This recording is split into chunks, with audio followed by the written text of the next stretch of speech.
فاسألوا أهل الذكر إن كنتم لا تعلمون. بسم الله الرحمن الرحيم. السلام عليكم ورحمة الله وبركاته.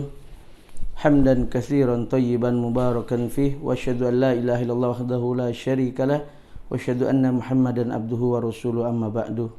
Jamaah yang dirahmati Allah Subhanahu wa taala, pada kesempatan yang berbahagia ini masih di bulan Ramadan, bulan yang kita diperintahkan untuk memperbanyak amal ibadah, maka saya ingin memberikan kekuatan, semangat, bahan bakar lagi untuk kita, yakni ganjaran atau pahala bagi mereka yang berpuasa. Mungkin kita sudah tahu, tapi ini akan menjadi sebuah tambahan buat kita. Dalam sebuah hadis yang diriwayatkan Imam Muslim, nomor hadis 1151, Nabi bersabda, "Kullu amal ibni Adam yudha'aful hasanah asru amsalha ila sab'i mi'atin dhif." Setiap amal kebaikan yang dilakukan oleh manusia akan dilipat gandakan 10 sampai 700 kali lipat. Qala Allah azza wa jalla illa as-sawma fa innahu li ajzi bihi. Allah Ta'ala berfirman yang artinya kecuali amalan puasa.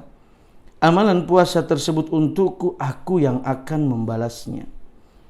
Yada'u sahwatahu wa ta'amahu min ajli lisaimi. Sebab dia telah meninggalkan syahwat dan makan karenaku. Farhatani farhatun inda fitrihi wa farhatun inda liqa'i rabbih. Ya, orang yang berpuasa akan mendapatkan dua kebahagiaan, yaitu kebahagiaan ketika berbuka dan kebahagiaan ketika berjumpa dengan Rabb-Nya. Wala khulufu fihi atyabu indallahi min rihil misk. Sungguh bau mulut orang yang berpuasa lebih harum di sisi Allah daripada baunya minyak misk. Jamaah dirahmati Allah Subhanahu wa taala, bagaimana penjelasan daripada hadis ini? Yakni setiap amal-amal yang kita lakukan, seperti amal sedekah, seperti amal solat malam, seperti amal solat duha dan lainnya, maka itu bisa 70, ya, bahkan sampai 700 kali lipat, 10 kebaikan. Namun untuk puasa Allah Subhanahu wa taala yang membalas lebih dari itu. Al-Imam Ibnu Rajab, beliau mengatakan, beliau membawakan ayat Al-Quran, innama yuwaffis sabiruna ajrahum bighairi hisab. Quran surat Az-Zumar ayat 10. Sesungguhnya orang yang bersabarlah yang dicukupkan pahala mereka tanpa batas. Boleh memasukkan orang berpuasa ke dalam pahala orang yang bersabar sehingga tidak ada batasnya. Karena puasa masuk dalam kesabaran. Sabar ada 3 hal, yakni pertama kita bersabar dalam melaksanakan perintah Allah seperti kita berpuasa sekarang. Kemudian kita bersabar dalam menjauhi larangan-larangan Allah Subhanahu wa taala, dan yang ketiga kita bersabar atas musibah yang Allah berikan pada kita, seperti hari ini adanya musibah wabah di antara kita hari ini. Maka untuk itu jamaah rahmati Allah Subhanahu wa taala, kenapa Allah katakan puasa ini untukku, aku yang membalasnya? Al-Imam Sufyan bin Uyainah, beliau mengatakan bahwa nanti pada hari kiamat, ketika yaumil hisab, ketika kita dihisab amal-amal kita.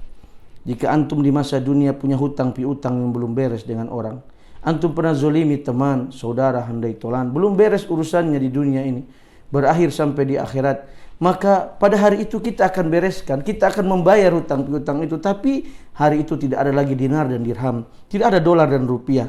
Hari itu kita bayar dengan amal-amal soleh. Maka Allah memanggil satu persatu. Ya, kata Sufyan bin Uyainah, maka kita membayarlah amal kita. Kita bayar dengan amal solat malam, kita bayar dengan amal sedekah, bangun masjid dan lainnya, sampai habislah amal kita. Lalu hutang piutang telah selesai, maka di saat kita sudah kehabisan amal, Allah angkat, nih amal puasamu. Allah sembunyikan, Allah simpan amal puasa. Itu yang dimaksud untuk Allah, Allah yang membalasnya. Pada intinya kita beramal semua untuk kita nanti, kecuali puasa jamaah. Kenapa? Karena puasa seorang hamba menahan syahwatnya. Menahan syahwat. Antum bayangkan, siapa yang tahu kalau antum berhubungan siang hari dengan istrimu di kamar rumahmu di kala sepi?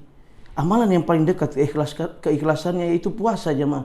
Siapa tahu yang antum berjalan di mobilmu di siang hari berangkat kerja antum minum?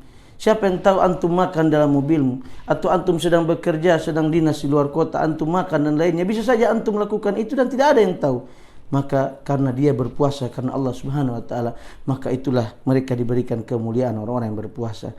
Dan juga Allah mengatakan ada dua kebahagiaan orang yang berpuasa, yakni dia berbahagia ketika berbuka dan dia berbahagia ketika berjumpa dengan Allah Subhanahu wa taala. Ingat jemaah rahmati Allah Subhanahu wa taala, orang yang tidak berpuasa lalu dia ikut berbuka dengan orang di waktu buka puasa, dia tidak bahagia jemaah. Walaupun dia pura-pura seperti berpuasa, di depannya ada makanan yang begitu banyak. Orang yang berpuasa dengan seteguk air putih, dia akan merasakan kenikmatan luar biasa, kebahagiaan yang luar biasa dengan es cendol yang ada di depannya, ataupun dengan kerupuk yang ada di depannya, ataupun hanya bala-bala. Tapi bayangkan orang yang tidak puasa, dia tidak ada kebahagiaan. Walaupun ada pizza hut di depannya, hamburger dan lainnya. Karena apa? Itu janji Allah. Dua kebahagiaan bagi orang yang berpuasa, yakni kebahagiaan ketika berbuka dan kebahagiaan berikut ketika kita berjumpa dengan Allah Subhanahu wa taala. Dan bau mulut orang yang berpuasa lebih harum di sisi Allah daripada minyak misik. Minyak misik asli jamaah, bukan yang palsu. Maka untuk itu semangatlah, masih ada waktu, belum terlambat. Bagi antum yang belum berpuasa, mulailah. Allah itu Maha Pengampun, mulai sekarang. Bagi antum masih menyepelekan bulan Ramadan, mulailah besok. Bertobatlah kepada Allah Subhanahu wa taala. Allah akan menilai tobat itu jamaah. Ingat betapa besarnya pahala orang yang berpuasa, namun pemahaman terbalik dari ini. Orang yang berdosa di bulan Ramadan, dosanya berlipat-lipat jamaah rahmati Allah Subhanahu wa taala. Maka ini akan sangat berbahaya. Dalam kitab Al-Kabair disebutkan oleh Imam Az-Zahabi bahwa dosa orang yang sengaja meninggalkan puasa di bulan Ramadan lebih besar daripada dosa berzina, memungut pajak, berjudi, minum khamr dan lainnya. Maka jangan main-main. Semoga yang sedikit ini bermanfaat. Subhanakallahumma bihamdik, asyhadu an la ilaha illa anta, astaghfiruka wa atubu ilaik. Wassalamualaikum warahmatullahi wabarakatuh.